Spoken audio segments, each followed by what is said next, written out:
Bonjour ma famille dans le Seigneur. Une fois de plus, que la gloire revienne à Jésus-Christ qui nous a réveillés ce matin avec nos familles, avec nos enfants, avec nos amis et nos connaissances. J'aimerais vous partager ce que le Seigneur m'a dit. Nous sommes le 7 janvier 2021. Dans la nuit, le Seigneur m'a parlé. Avant de dormir, j'étais là en train de lire ma Bible et le Seigneur m'a montré une personne, un homme. Il s'agit d'un de mes collègues. Le Seigneur est en train d'insister sur ce collègue-là. C'est toujours un collègue de sexe masculin. Et je prie le Seigneur que tu puisses écouter ce message, mon collègue de service. Je suis en train de voir l'ange de la mort tourner autour de toi. Le Seigneur est en train de t'appeler à la repentance. Tu as abandonné le Seigneur. Tu t'es fié à tes richesses, à ton intelligence, à tes capacités, à tes potentialités. La Bible nous dit, maudit soit celui qui se confie en l'homme, dans les narines duquel il n'y a qu'un souffle. Maudit soit celui qui se confie en l'homme, dans les narines duquel il n'y a qu'un seul souffle. Mets en l'Éternel ta confiance, et il agira. Mets en l'Éternel ta confiance, et tu réussiras. Mon collègue, le Seigneur parle à mon collègue. Il est en train de me parler de mon collègue. Tu es un père de famille. Ça fait 2 fois déjà que le Seigneur est en train de me demander de prier pour toi parce qu'il y a l'ange de la mort qui est en train de rôder autour de toi. Il faut que tu donnes ta vie à Jésus. Il faut que tu reconnaisses que sans le Seigneur, tu n'es rien. Ton revenu ne te fera pas entrer au ciel. Ta force ne te fera pas entrer au ciel. Mais c'est Jésus-Christ, la porte du ciel. Si aujourd'hui tu rencontres l'ange de la mort, le ciel est fermé pour toi parce que ta relation avec le Seigneur n'est pas à son bon fixe. Et le Seigneur s'adresse comme ça à toutes les personnes qui se sont éloignées de lui, toutes les personnes qui ne font pas confiance en Dieu, qui font confiance à leur personnalité, en leur intelligence, en leur diplôme. Le Seigneur est en train de nous interpeller. Sans Jésus-Christ, nous ne sommes rien. Sans Dieu, nous sommes des papiers, des simples papiers. Comme il y a quelque temps de cela, le Seigneur m'a montré comment beaucoup de gens qui se promenaient étaient des squelettes, des papiers. Ils étaient tellement légers qu'il fallait juste un peu de vent pour qu'ils soient emportés. Le Seigneur insiste sur mon collègue. Toi, père de famille, ta femme restera veuve. Tes enfants seront orphelins. Tout ce que tu as bâti depuis de longues années va rester. Ton argent va rester. Déjà que tu n'en as pas, même si les gens croient que tu en as, tu n'en as pas. Tu as des problèmes financiers. Tu as des dettes à rembourser. Même si tu ne laisses pas transparaître cela, le Seigneur me l'a dit. Que tu ne t'en sors pas déjà. Et qu'il faut que tu le cherches avant qu'il ne soit trop tard. Il faut que tu te confesses de tes péchés. Il faut que tu reconnaisses que sans Jésus-Christ, tu n'es rien. Aucun marabout, aucun féticheur, aucun prophète, aucune prophétesse, aucun prêtre ne pourra te faire du bien, si ce n'est que Jésus-Christ, le Fils de Dieu, celui-là qui est mort à la croix pour toi. Il faut que tu reconnaisses que sans Jésus, tu ne peux rien. Il faut que tu lui donnes ton être. Il faut que tu le laisses diriger ta vie. C'est un message, un SOS que j'adresse à mon collègue, ce père de famille. Tu as une femme et des enfants à la maison. Que le Seigneur Jésus-Christ soit avec toi. Je prie pour que l'ange de la mort ne frappe pas dans ta maison. Je prie, je suis en train d'intercéder pour toi, mon cher collègue. Que le Seigneur exauce mes prières. Et que toi, tu écoutes cet appel que le Seigneur est en train de te faire. Ça fait bientôt 2 ou 3 semaines. C'est la 2e fois que je suis en train de parler à mon collègue. Il y a des gens qui n'aiment pas qu'on leur parle de Jésus, qui n'aiment pas qu'on entre dans leur intimité. Cher collègue, avant qu'il ne soit trop tard, réponds-toi. et reçois Jésus-Christ comme Seigneur, Sauveur et guide dans ta vie. Puis après, le Seigneur m'a réveillée dans la nuit. Je me suis endormie, il m'a réveillée dans la nuit. Lorsque je me suis réveillée, je priais. Quand j'ai prié, je n'ai rien vu, je n'ai rien entendu. Puis je suis remontée au lit. J'aimerais t'exhorter. Lorsque tu pries, même si le Seigneur ne t'a pas parlé, il ne t'a pas encore parlé, ne sois pas pressé de quitter sa présence. Dieu fait ce qu'il veut, il est Dieu.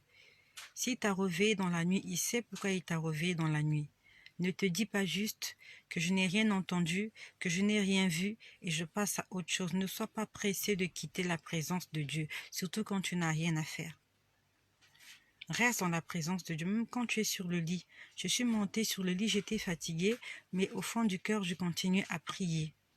Du fond du cœur, j'ai continué à prier. Et lorsque je continuais à prier, le Seigneur m'a parlé du pasteur Ivan Castano.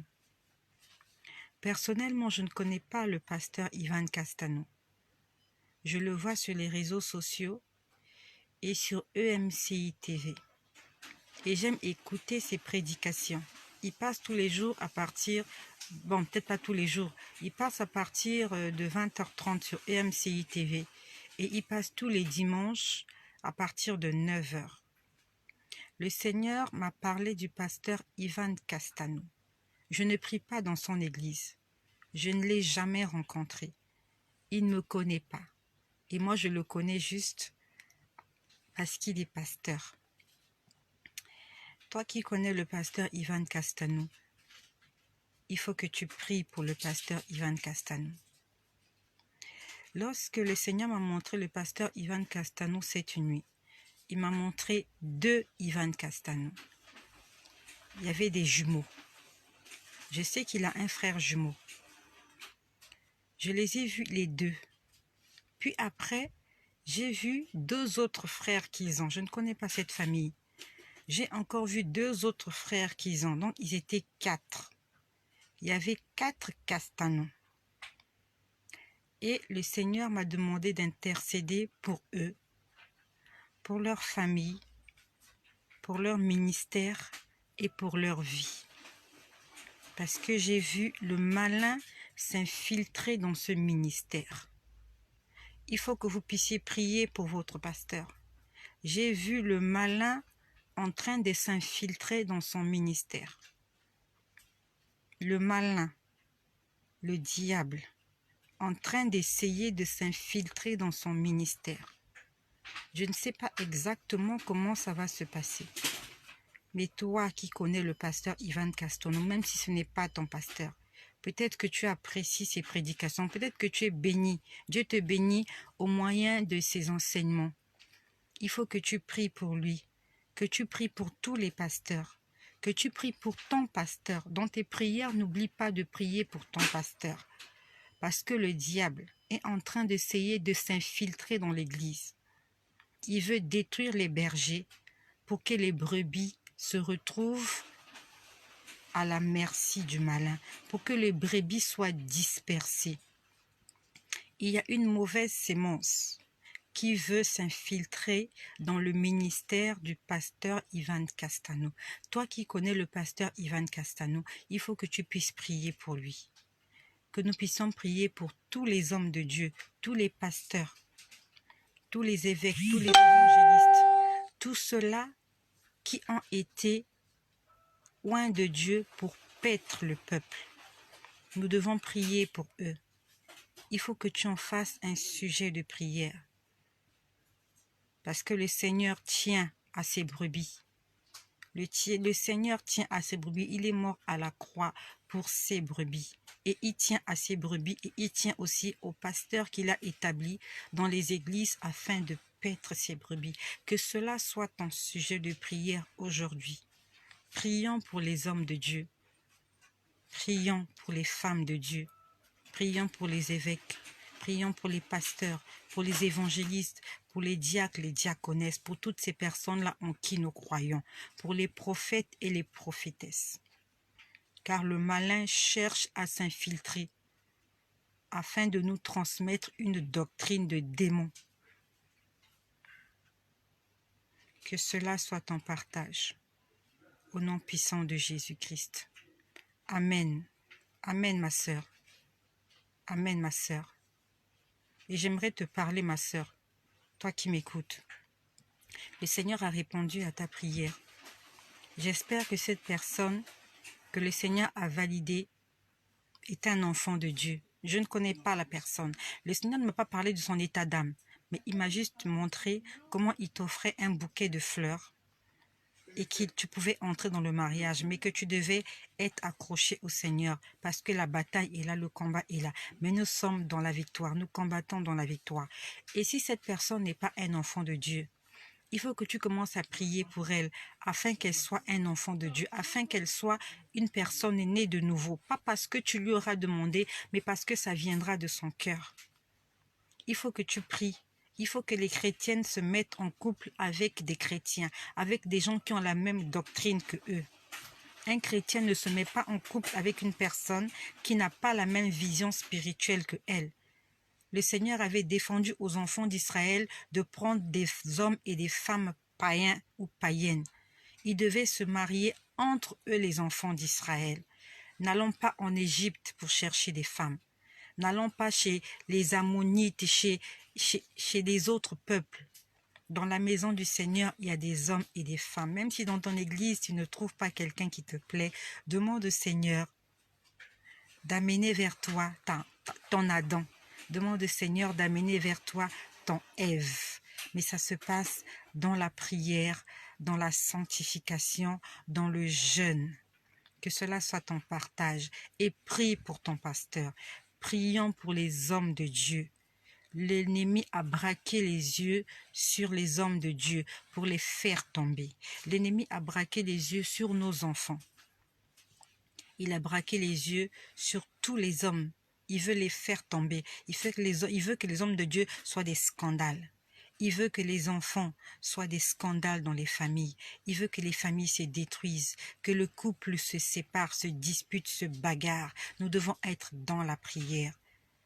Aujourd'hui, 7 janvier 2021, fais de cela ton sujet de prière.